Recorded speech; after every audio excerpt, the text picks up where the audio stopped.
All right, welcome fans. How's it going? My name is Vishwas with Along the Seam. It's been a while. We brought this Cricket Fix show to you, but with the World Cup going into the business end of things, we felt it's prudent to get together and discuss some of the ongoings. So I have Bharat. How's it going, man? Hey, it's been a while. Things are going great. Excellent. So let's get right into it, huh? Semifinals is coming up. First game is on Tuesday. The next one's on Thursday. But before that, I want to get some thoughts from you about what has been the highlight for you so far. Just very quickly, some things that have stood out and made this tournament good so far as we get into the business end of things. It's been an interesting tournament. So only a couple of games have really, gone to the last ball. And to me, the highlight's been the fact that specialist batsmen and bowlers have done so well. I can't think of any kind of bits and pieces cricketer or an all-rounder really shining in this World Cup. It's been good batting that gets you these really big scores, and an aggressive bowling and aggressive captaincy. That seems to be the general theme.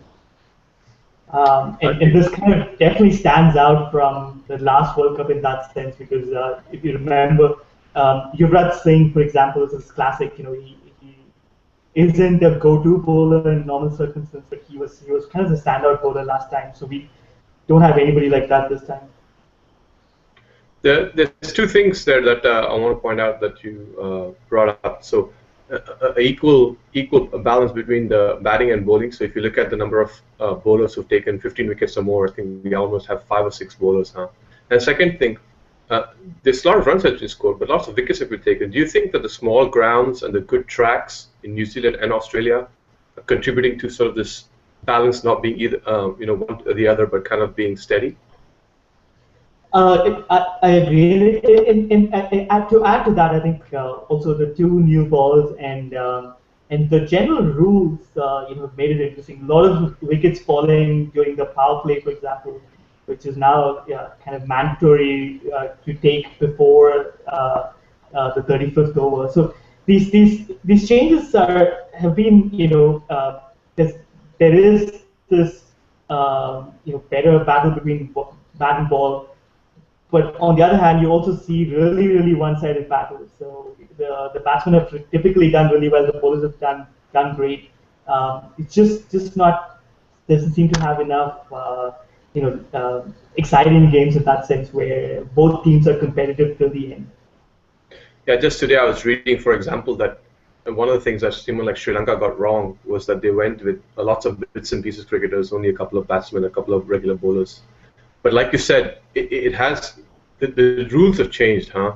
You don't the way the bowling restrictions are, the fielding restrictions are, and all the freedom that's given to the batsman.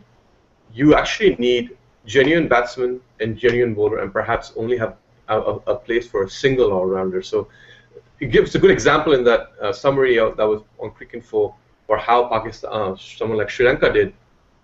They went with a lot of bits and bits cricketers, and I don't think this is the World Cup for that. Would you agree? I agree, and I wouldn't have predicted that from the get-go. As in, sounds like all-rounders have always been useful, but just not in this World Cup. And I wanted to ask you about what do you think about clearly the 4 best teams are in the semifinals, right? So where does this leave us with the discussion of the associates, especially given the context of the next World Cup? Excellent point, and I think that for me has been the highlight so far. With all the talk going into the tournament about ICC taking a stance where they want to cut the tournament down to the 8 strong teams. I, for one, this World Cup has shown me that the associates are there they're there to stay. Teams like Afghanistan and Ireland have shown that they belong here.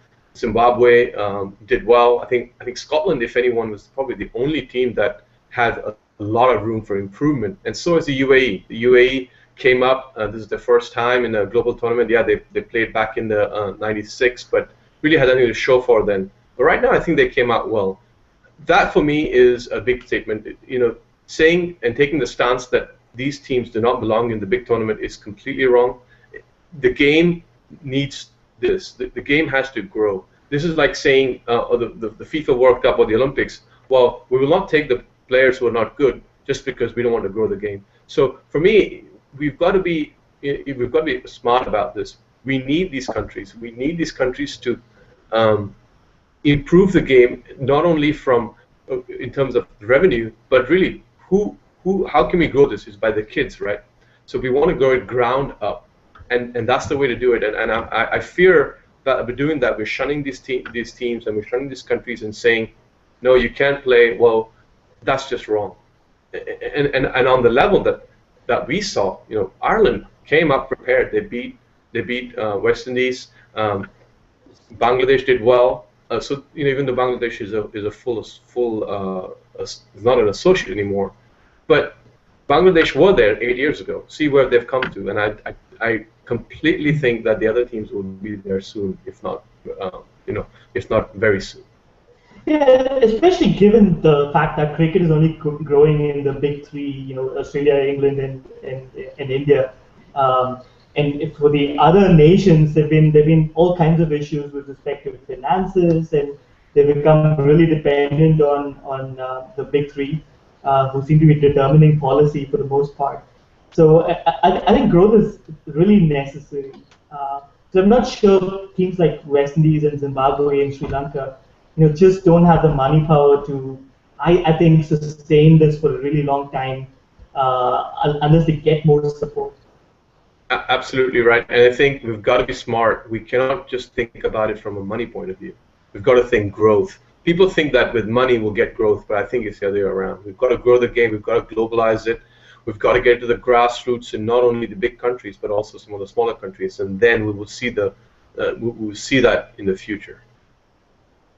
So with that, let me just change the topic some. Let's talk about the semifinals. So let's get the first game. Like you said before, I think we both are in complete agreement. The 4 best teams are in the semifinals right now. So the first semifinals is going to be New Zealand versus South Africa. Where do you see this one going? This is going to be a tricky one. So on paper, I think it's really hard to separate the two teams. But they are playing in Auckland. I think they're playing in Auckland. So there's going to be a big crowd support for the New Zealand team, who seem to have done really, really well. So just given what's happened so far, they've won all their games. South Africa has not. But here's the tricky part. South Africa has at least 4 genuine match winners who can change any game at any point.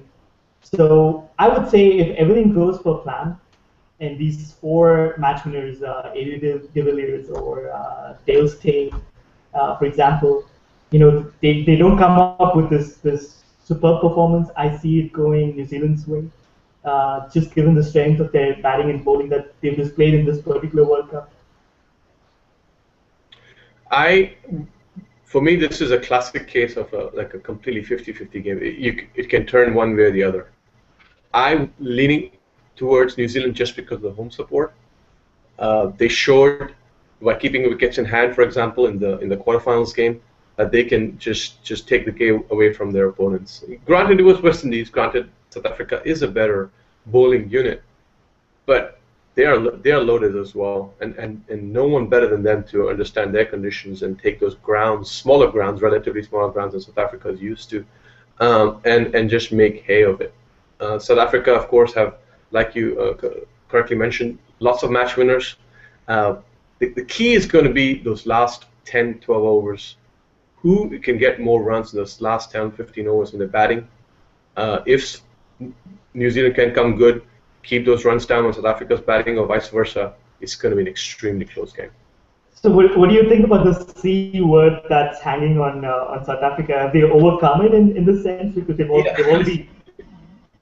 It's funny you say that, because this morning I was reading that South Africa needs to win this World Cup, not because they want to win the World Cup. It's because they want to get over the choker tag. And just think about that for a minute. We're talking about the biggest game, the biggest stage of international cricket, and people are not too concerned that they will win the tournament, but they want themselves, they have a certain reputation that just need to get over the hurdle. There's a lot riding on them. There's a lot riding on the home team as well. I just think New Zealand at home is just stronger. Yeah, they won the past, I think, 11 games out of 12 at home. That's a pretty incredible record, just given the quality of the teams that they played. The standout game I think in this World Cup for me was Australia New Zealand. That was a really you know really great game, and the fact that New Zealand snuck through that game just gives me that confidence that they'll do well against South Africa. Completely agree. So for a minute, let's switch gears. Let's talk about the second game. So the second game is 2 days later. That's on Thursday. That's of course the other host of the tournament. Australia will play India. India have come unscathed to the tournament. Of course, Australia lost that game that you talked about in New Zealand. How do you feel about this? Where do you think this one's swinging? Uh, Australia's way, although I really want to think that India has a strong chance. Um, India's had really struggled in Australia for a really long time, and they've come through, like you said, winning all 6 games, and they have their confidence back. It's going to be really interesting to see if that confidence sustains when they play their, these opponents that they've lost to regularly for a whole 3 months. Um, so the question is how whether they're going to take that confidence of winning all these games to these particular opponents. That's going to be a big challenge. For me, this game is again in Australia at Sydney, but I'm going to go and not in the other game I was talking about. The last 10, 15 overs of the innings being the key. For me, in this game, I see it, the way my lens is it's the first 10 overs, first 10, 15 overs. That's going to swing the game.